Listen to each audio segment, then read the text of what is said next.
Ready for a fun way to get after this back, get it strong, get it moving? Let's go. This is the bat wing row. All right, I've got 2 dumbbells.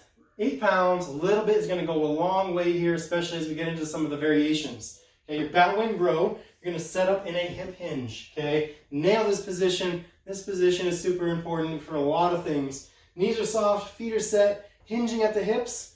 Okay, stick that butt out, hinge over.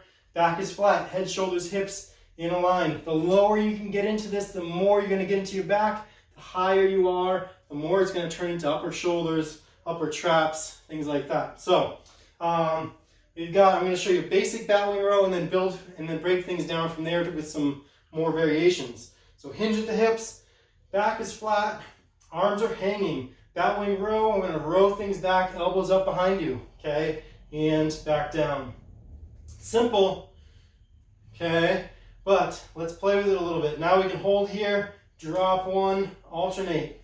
Drop one, alternate. We can go one at a time, rowing, and then hit some more reps on the other side. Now we really start to step it up as a bat wing row to fly. I'm going to turn a little bit for you. So same position, we're going to row up, open up to a big wide fly, slow, slow, slow, control it back down.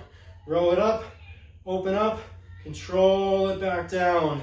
Okay, another variation, we can row it up, fly it out so the pinkies are up, and then control it back down.